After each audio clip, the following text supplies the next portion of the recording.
Thanks to join the channel here over at Subscribestar. Thanks to everyone over there for the recent donation. Someone made a donation. They said, "Yikes, my guy, touch cash," and I actually laughed out loud. So the Anheuser-Busch woke divide, there's kind of a split between sort of the nice normie conservative who thinks they're a conservative, but they don't really think about it, that they're kind of a conservative of like a minute ago, and because things are changed, the Overton window is shifting so fast. And then there's this other growing group of actual, like, much more based individuals where these, like, people think they're conservatives. It turns out, like, your values actually seems more liberal libertarian, and they're just shifting to the left as the culture moves to the left. Like, if unless you're moving to the right, you're resisting anything. You're just passively acquiescing to these demands to placate people from social media pressure. All right, let me get some way better advertisements. So what happened was, because the modern Anheuser-Busch, I gotta admit, it's not something I recommend. So this is Bud Light. This is what you're selling now, huh? Yeah, I'm gonna have to pass on that and all associated whatever products you're selling, and I mean pass forever. I don't care what yours. You've lowered the price to 33 cents a can. You could give it away for free. I would still I'd rather have an iced tea. I'm switching to wine. I heard wine is better for your health. It is. Lower calories per, like, for the like what you drink. I think wine's got less calories. Anyway, so what happened was Anheuser-Busch, longtime supporter of Pride type of events, had an advertisement campaign with an internet personality who was at the peak of this culture war of, women's sports, locker rooms, bathrooms, and all that other kind of stuff. Like, the feminists are looking at the kind of the fruits of their labor, and they go, wait a minute, sports, can we draw the line at sports? And, like, the new woke feminists are going, what are you talking about? Just train harder. But, I mean, there's a sexual division for a reason. There's a binary. No, that's bigot says what? But sports have been divided by... No, you don't understand. They've been divided by sex because of sexism. Not because men on average, like the best trained athletes, male athletes, are going to outperform 100% of the best trained female athletes. There's no overlap in those Venn diagrams. Well, women just need to run faster, but they can't. And there's no shortage of evidence that shows they're going to have to not even settle for second place. At this point, you should just have an open competition for all sports, and things would settle out where they settle out. Anyway, so, I mean, may you live in interesting times, a blessing and a curse. So this Anheuser-Busch, and it's not Bud Light, it's Anheuser-Busch. Don't for a minute go switch to another subsidiary. I don't know what beer companies but, like, you don't even need to drink beer. Drink microbrews, and they got twice the price.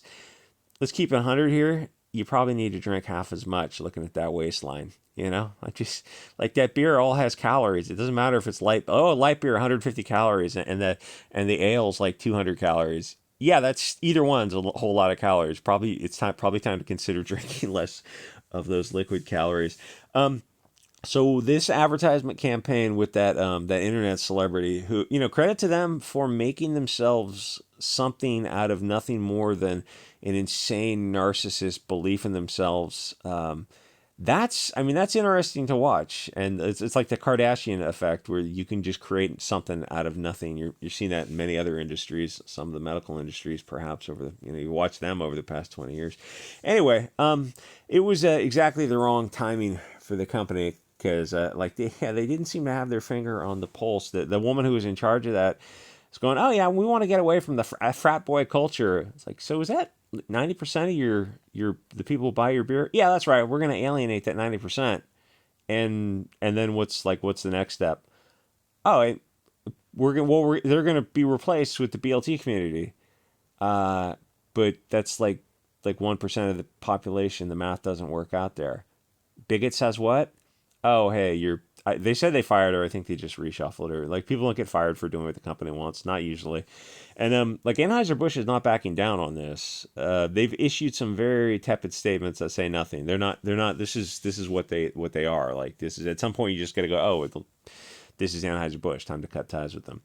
Anyways, all this kind of stuff was the best thing to start forcing people down the rabbit hole. Going to drag you there, kicking and screaming. It has helped show people who these companies really are so that they can see that these companies are more closely related to cults and religions to socially engineer a brave new world. It's not about the money, it's about something much, much darker.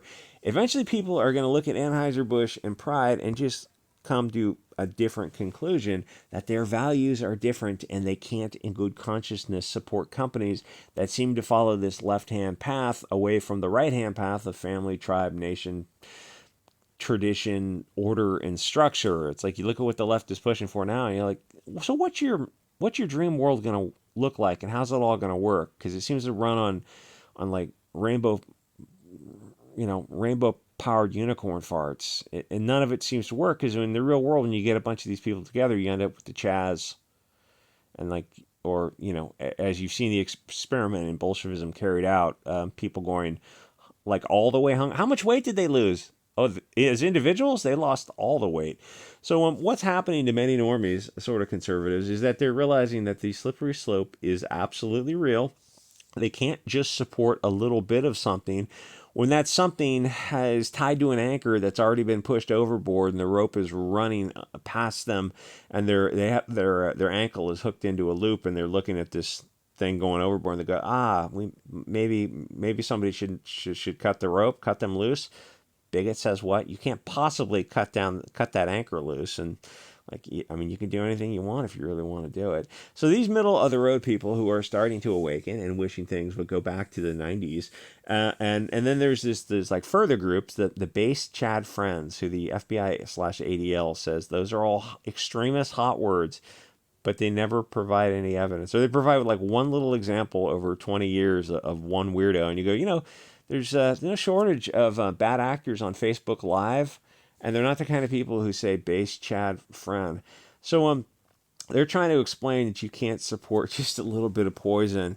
You'll let a baby scorpion ride on the frog and then complain as an adult when it does what it's born to do. It's like that's in its nature. The scorpion just laughs. It's doing what it does. It's doing what God intended it to do. A lot of conservatives are not. They are closer to libertarians, which is obviously cancer. It just makes them a puppet for anyone who got in-group preferences who moves to advance an agenda. Only a form of tribalism can stop that. And for a lot of right-wing people, that's a new idea because they've been brainwashed by the worst people on earth into being told that every other group may organize to advance their interests, but they're not allowed to. And they're kind of scratching their heads now. Finally, people are starting to awaken. It's like, gee, took it right to the edge before you started to awaken. Great. I mean, people have been trying to warn you about this stuff for a long time. It's like, okay, great. All right. Anyway, now they're hopefully realizing how silly this is and watching this slippery slope just get worse and worse. It's okay to look at Anheuser-Busch, the company, and the things they support and just say, yeah, those accept that it advances interests that are adverse to your values. Am I saying they're demonic lizards in human costumes? Yeah, that's exactly what I'm saying. Unless you actively fight against the thing that is moving in a direction, it will continue. If you're passive, it can continue slowly. Only by actively fighting it, helicopters, can you push it back in the other direction. People are starting to understand that for too long they've allowed their moral framework to be guided by Hollywood and soulless corporate entities. Finally, they're realizing how insane that is because they're looking around. You want to know what I'm talking about? Go back and watch Footloose and take notes on it this time. Because they're looking around and suddenly half-naked boys dressed as girls are dancing around naked men. Since all this crossed the radar, it seems like we've hit peak Weimar in less than 10 years. So what do you think the next 10 years holds? What does it say when almost all the major corporations, from Anheuser-Busch to Disney, and like those are just two, don't get me wrong, there's more, it's 90% of them, the public face, because they're tied into BlackRock, State Street, Vanguard, that's kind of another video, but they're all pushing this globalist Sodom and Gomorrah. Doesn't anyone stop and wonder what's going on under the surface? How a country turned from what was a nation into nothing more than an economic zone run by these NGOs? Where the companies will jump on board any new evil without any hesitation.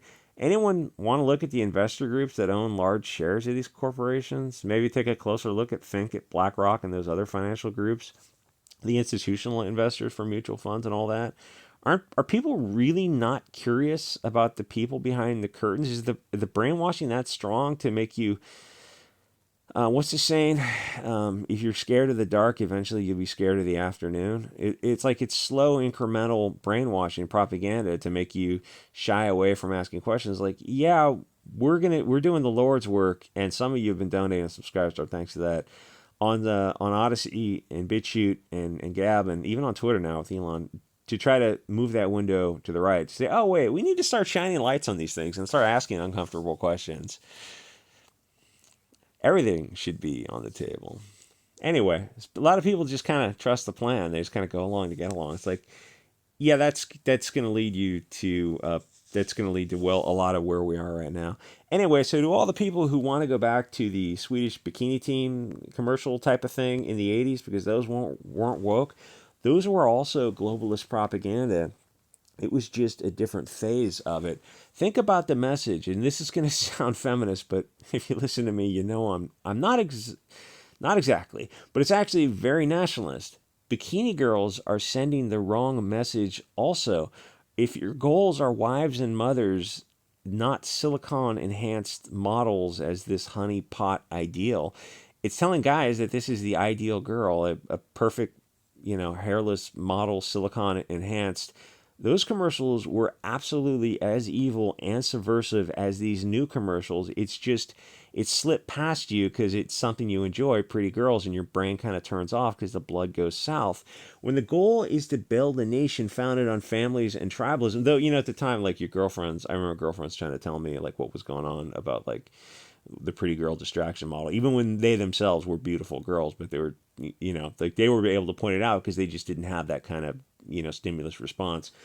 Thing is, when you start having different goals, you start seeing like it's. I feel like I have more in common with those hardcore fire and brimstone Christians of the '80s who were just yelling about this kind of stuff, trying to warn people kind of about how evil Hollywood is, how degenerate those commercials in the '80s and '90s actually were. The girls in bikinis commercials.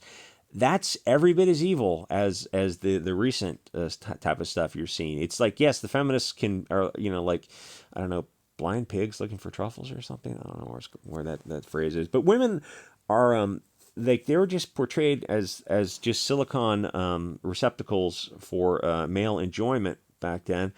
Valued for looking good in a bikini, valued for looking like perfect, like they were models. But it's like, well, that's not the ideal. The ideal is what is a great mother.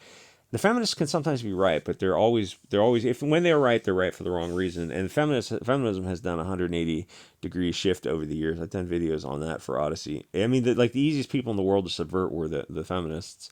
So once you go rabbit hole spelunking, you start to look at Hollywood and you realize almost all of it has been subversive globalist cancer for a long time.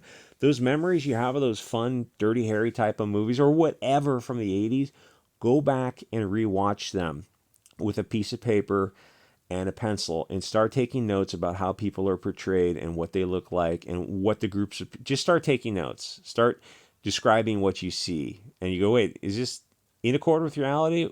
Because if it's not, it's sending a message. I say this because I just saw a few minutes of a Crackalacticus channel on Rumble showing a Clint Eastwood movie, Dirty Harry movie. And it showed some of that conditioning, and it was back in the 80s, I think, when one of those Dirty Harry movies came out. Anyway, like, comment, subscribe. Sincere thanks to everyone over Subscribestar, and I'll see you guys all next episode.